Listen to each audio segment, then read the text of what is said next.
Assalamualaikum warahmatullahi wabarakatuh. Selamat pagi, salam sejahtera. Perkenalkan, nama saya Devani Indra Setiawan. Saya dari Pusat Karir Stikes Kepanjen akan menjelaskan sedikit tentang pengertian dari Pusat Karir Stikes Kepanjen. Ada layanan apa aja yang ada di sana. Dan sebelumnya saya ucapkan terima kasih kepada panitia sudah memberikan waktu kepada saya untuk menyampaikan sedikit materi tentang Pusat Karir. Dan sebelumnya saya ucapkan selamat datang, selamat bergabung calon mahasiswa baru Stikes Kepanjen tahun akademik 2020-2021. Oke, saya mulai. Yang pertama adalah apakah itu pusat karir?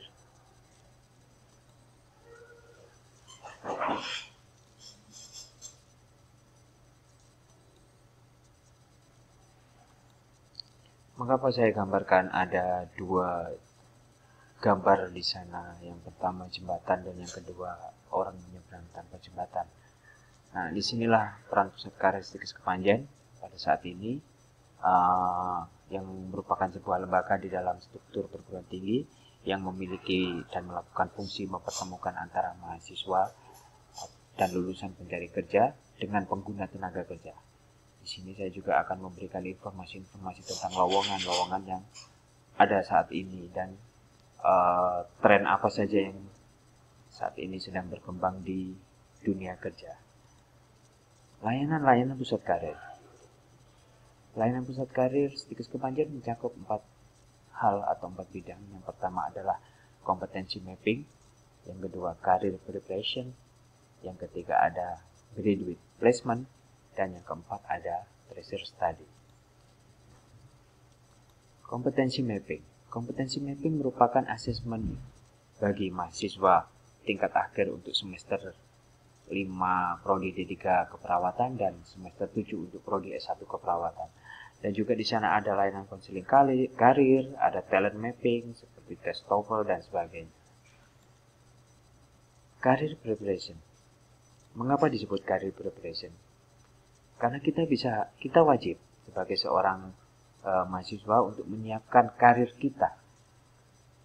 Akan menuju kemana karir kita dan mempersiapkan diri kita untuk memasuki dunia kerja dengan bisa mengikuti satu workshop, seperti ada workshop perencanaan karir, pemilihan karir, untuk mengetahui perkembangan tentang dunia kerja, tren industri yang sedang berkembang untuk saat ini.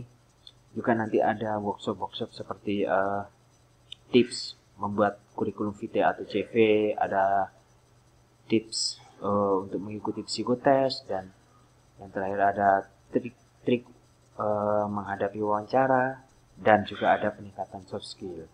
Dan mungkin yang terakhir akan ada pelatihan peningkatan kompetensi yang akan diberikan oleh instansi.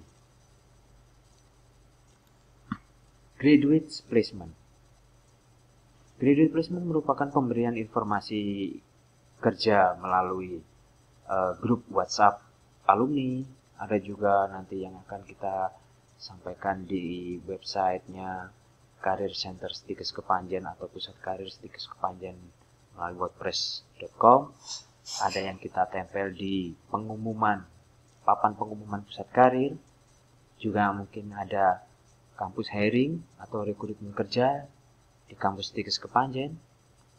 Ada juga job fair, ada juga proses magang bagi mahasiswa dan sebagainya.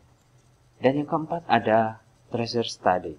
Tracer study merupakan studi penelusuran alumni untuk mengetahui kegiatan alumni setelah lulus dari perguruan tinggi dan memasuki transisi dari dunia pendidikan tinggi menuju dunia kerja.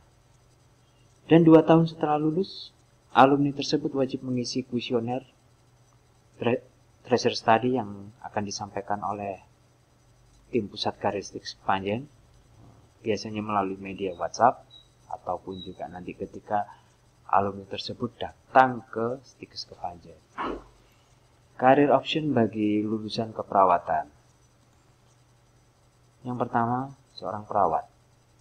Perawat biasanya identik dengan rumah sakit, klinik, dan puskesmas.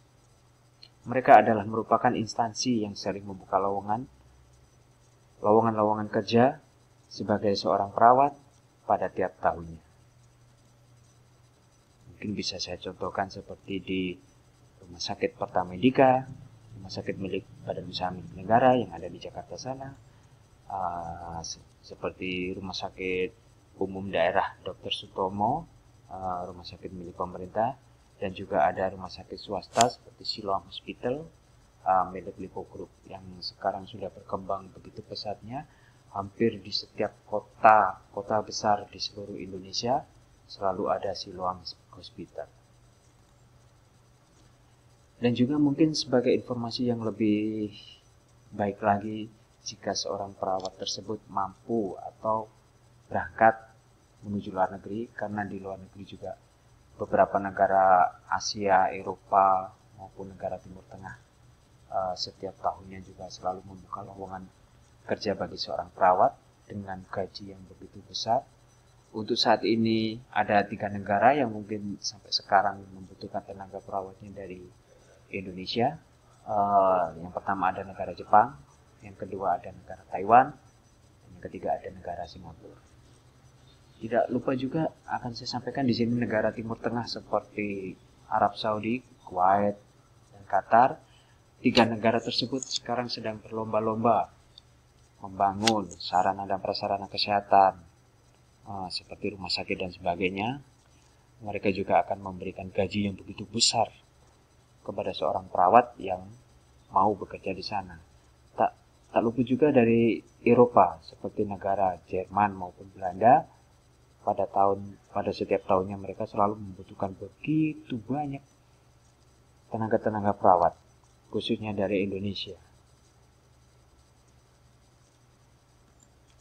Untuk dunia militer, hampir setiap tahun TNI selalu membuka rekrutmen khususnya lulusan sarjana maupun diploma, dengan salah satunya menerima lulusan dari S1 keperawatan.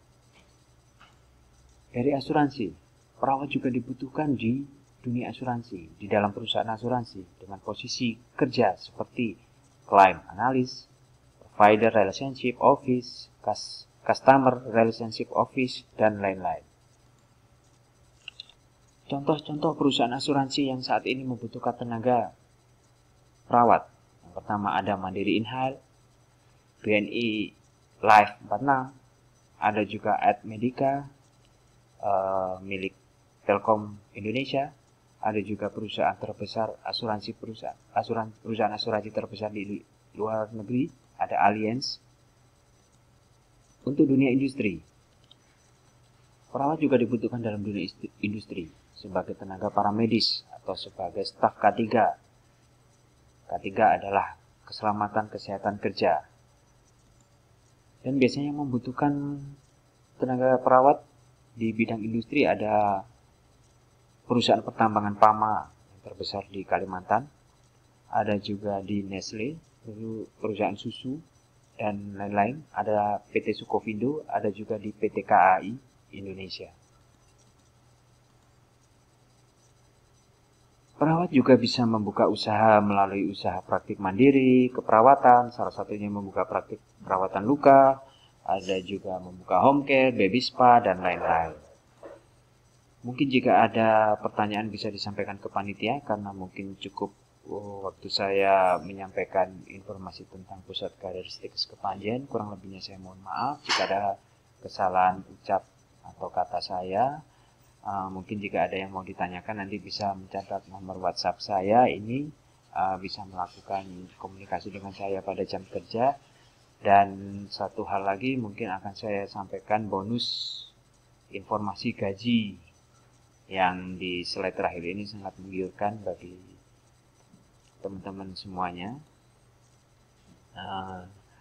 Gaji perawat bulanan terupdate tahun 2019 untuk pemerintah Provinsi Jatim seperti Rumah Sakit Saiful Anwar, Dr. Sutomo, Rumah Sakit Haji, RSKH, dan lain-lain. Untuk pegawai tidak tetap atau PTTB ULD kurang lebih sekitar 6 juta rupiah. Untuk PNS kurang lebih 9 juta rupiah untuk S1 dan 7 juta rupiah untuk D3. Pertamina perawat tambang kurang lebih gaji yang akan diberikan sekitar 10 juta.